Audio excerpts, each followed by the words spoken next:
pagi dan Swastiastu. Perkenalkan, nama saya Kade Aldayanti, berasal dari SMK 4 Konawe Selatan.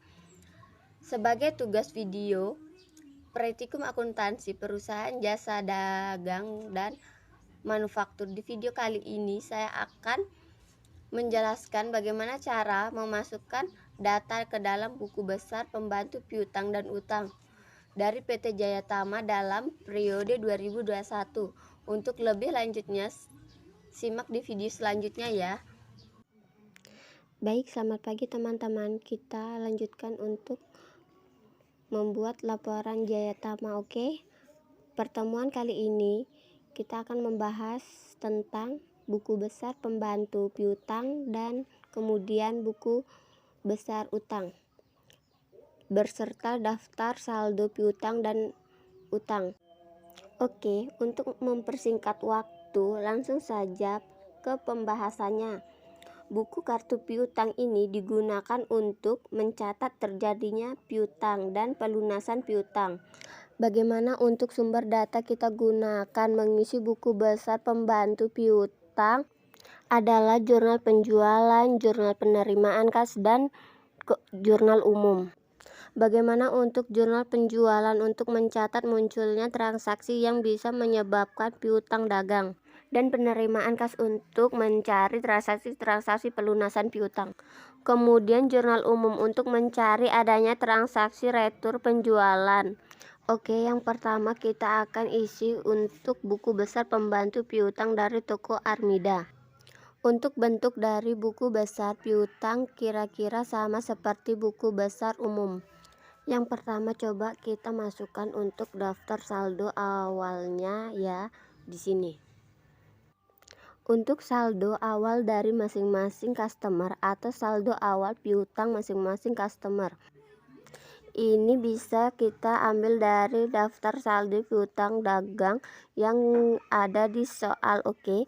Sekarang kita lihat untuk daftar saldo awal piutang untuk customer kita. Oke, untuk yang pertama toko Armida ini ada saldo awal piutang sebesar 249.768.750. Untuk tahun yang digunakan 2021 tanggalnya karena saldo masuk tanggal 1, keterangan karena saldo kita masukkan di sisi balance atau saldo. Di sini untuk saldo piutang sendiri, saldo normalnya di sisi debit yaitu 249 juta kita masukkan di sini. Oke, lalu kemudian untuk toko lavender di sini untuk saldo awalnya adalah 228.112.500 Mas.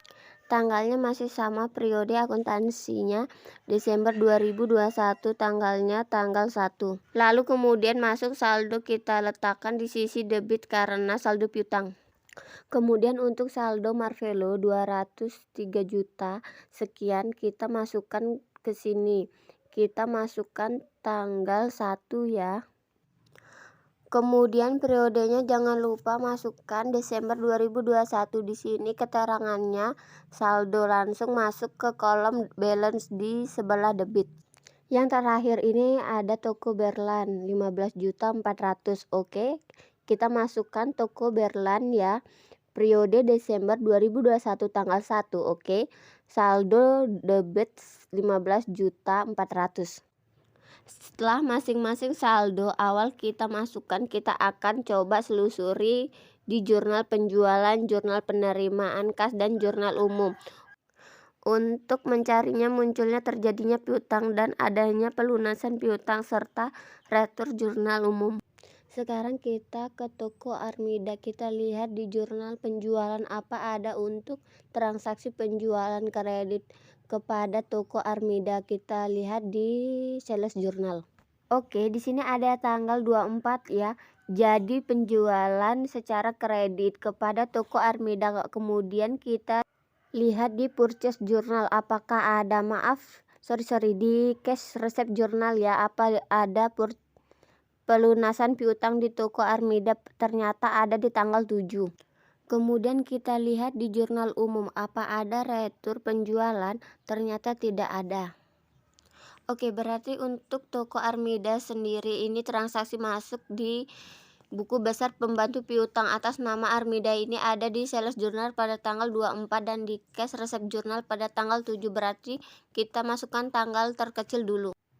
Kita masukkan tanggal 7, oke. Di tanggal 7 di sini ada pelunasan piutang di sebesar 249 juta sekian. Sekarang kita masukkan ke buku besar pembantu piutang. Oke. Di tanggal 7 sumber jurnal cash resep jurnal di sini CRJ, di cash resep jurnal di sini muncul record receivable di sisi kredit, berarti ditekan di posting di buku besar di sisi kredit. Sebelumnya ada saldo 249 juta sekian, kita posting ada pelunasan piutang pada tanggal 7 di toko Armada sama dengan jumlah, sehingga di sisi untuk saldo sendiri karena debit ketemu kredit maka kita berkurang sehingga per tanggal 7 lunas. Di sales jurnal tadi pada tanggal 24 penjualan kredit pada toko Armada di mana rekon receivable ada di sisi debit, lalu kita masukkan pada tanggal 24 sumber data jurnal adalah sales jurnal sesuai isi SJ, lalu ada di sisi debit, sehingga di sini untuk saldonya sendiri otomatis di tanggal 24 menjadi saldo debit terakhir atau saldo utang akhir atas nama toko Armida. Berarti kita turunkan menjadi saldo di bawah sini. Akhirnya toko Armida selesai dan lanjut ke toko Lavender. Di sales jurnal ada transaksi atas nama Lavender penjualan kredit pada tanggal 6, lalu kemudian kita cek di cash resep jurnal apakah ada pelunasan piutang atas nama Lavender. Ternyata ada pada tanggal 13 dan tanggal 28, lalu kita lihat di jurnal umum apakah ada retur. Ternyata ada retur pada tanggal 8. Tanggal 6 masuk ke sini, sumber jurnalnya adalah sales jurnal di sisi SJ, di sales jurnal record receivable pada toko Lavender itu muncul di sisi debit, maka dikatakan postingan ke buku besar pembantu Lavender ke debit, masuk ke kolom saldo 228 juta. Ada postingan di sales jurnal itu di sisi debit 289 juta sekian, di debit ketemu debit berarti ditambah, lalu kita tambahkan di sisi debit. Setelah tanggal 6 kita akan masuk kepada tanggal 8 retur di sini, oke. Dari retur record receivable ada di sisi kredit atas nama Lavender, kita masuk di sisi sini tanggal 8, keterangan di sini adalah General Journal atau GJ. Baiklah, di kartu pembantu piutang kita diletakkan di sisi kredit, kita masuk ke kolom saldo. Sebelumnya ada saldo debit 517 sekian, kemudian ada postingan General Journal 15.400, debit ketemu kredit kita kurangi dan ketemu saldo 502 juta sekian. Oke, kita masuk ke pada tanggal 13, ada di cash resep jurnal ada pengeluaran dari toko Lavender. Pada tanggal 13 record receivable ada di sisi kredit. Sekarang kita akan masuk di buku besar pembantu di sisi kredit atas nama toko Lavender. Tanggal 13 ini record receivable ada di sisi kredit, oke. Sekarang kita akan masuk di buku besar pembantu piutang di sisi kredit ya, di sini debit ketemu kredit berarti kita kurangi sebesar 502 sekian dikurangi 228 juta sekian, ketemulah saldo debit 274 juta. Setelah tanggal 13 kita masukkan tanggal 28, keterangannya cash resep jurnal di sini sama CRJ cash resep jurnal ada di sebelah kredit sebesar 274 juta sekian. Di sini kita lihat 270 juta sekian. Oke, kita masukkan ke sini. Baiklah, kita masukkan ke kolom saldo sebelumnya. Ada debit 274 juta. Di sini ada hasil postingan, jumlahnya sama. Otomatis debit ketemu kredit, dikurangi hasilnya 0, sehingga di toko lavender saldonya 0. Selanjutnya, untuk pengisian toko berikutnya masih menggunakan cara yang sama seperti toko Armida dan toko lavender. Jadi kita percepat videonya ya. Oke, sekarang kita masuk ke buku besar pembantu piutang. Cara masih sama. Di sini bedanya sumber jurnal. Kalau sumber jurnal untuk utang dagang adalah jurnal pembelian, jurnal pengeluaran kas, dan jurnal umum. Jurnal pembelian ini kalau ada utang. Kalau jurnal kas jika ada transaksi pelunasan piutang, dan jurnal umum jika ada retur pembelian. Yang pertama kita masukkan saldo awalnya, bisa kita ambil dari soal, yaitu daftar saldo utang. Di sini hanya ada 2 supplier, yaitu Drama dan PT Andara. Saldo utang Drama 297 juta sekian. Saldo utang kita masukkan ke sisa kredit karena normalnya saldo utang di kredit. Di Andara saldonya sendiri sama, di sisi kredit jumlahnya 325 juta sekian, masuknya di sini. Oke, setelah saldo awalnya dimasukkan, kita akan selusuri munculnya terjadinya utang dagang dan transaksi pelunasan utang dan transaksi retur. Kita mulai dari pembelian dulu. Oke, kita masuk ke purchase journal. Kita cari dulu pertama buku besar pembantu di PT Dirma. Kita masuk di purchase journal. Oke, di PT Dirma ada transaksi pembelian di tanggal 20. Terus di jurnal pengeluaran kas ada transaksi di tanggal 17. Di jurnal umum apakah ada transaksi retur? Ternyata ada di tanggal 22. Kemudian tanggal 17 di cash penjualan, dan di tanggal 20 di jurnal pengeluaran kas. Sekarang kita masuk dulu di tanggal 17 jurnal pembelian atas nama PT Dirma.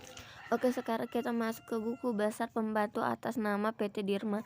Kita masuk pada tanggal 17, kemudian sumber jurnalnya adalah jurnal pembelian, ada di posisi debat. Berarti debat masuknya di debat. Buku besar pembantu kita masukkan di sisi debat.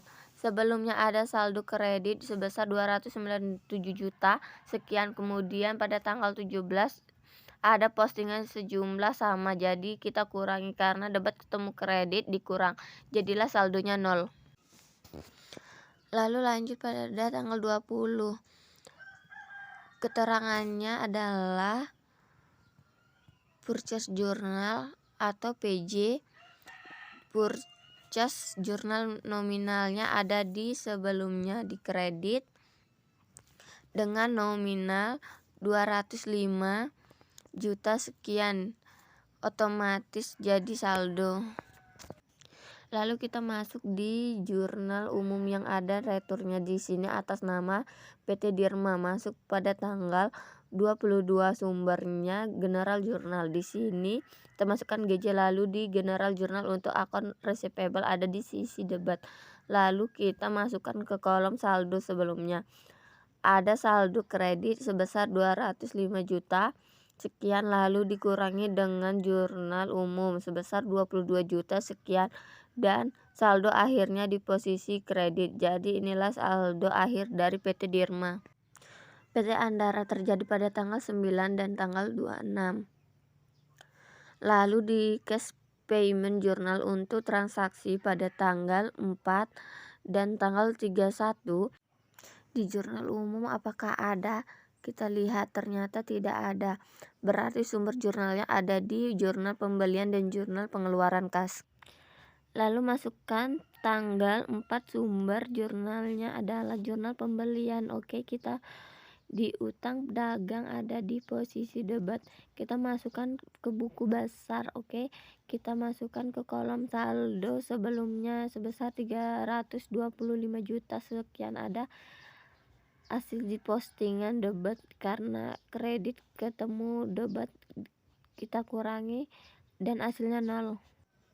Yang purchase journal tanggal 9 kita masukkan, ternyata ada di posisi kredit. Tanggal sebelumnya sumber jurnal adalah purchase jurnal.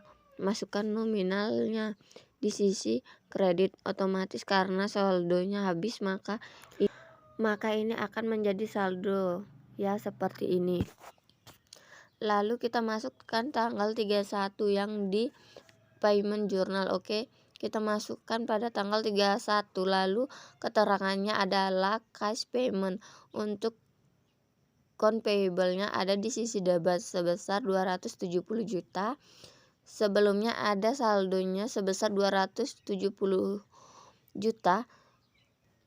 Sebelah kredit ada postingan yang jumlahnya sama, jadi saldonya adalah 0 karena kredit ketemu debit yaitu dikurangi. Hanya di PT Andara kita tidak mempunyai utang, pada PT Dirma kita mempunyai utang sebesar 183 juta sekian. Oke teman-teman, setelah buku besar pembantu selesai, kita akan buatkan daftar saldo utang dan piutang dari masing-masing customer atau supplier. Caranya sangat mudah, kita ambil saldo akhirnya dari toko Armida adalah saldo akhirnya sebesar 289 juta sekian, lalu masukkan ke daftar piutang. Toko Lavender menyisakan saldo yang habis, jadi tidak ada. Lalu toko Marvelo menyisakan saldo itu sebesar 224 juta sekian. Lalu yang terakhir di toko Berlan untuk piutangnya menyisakan 7.700.000. Jadi kita masukkan di sini 7.700.000.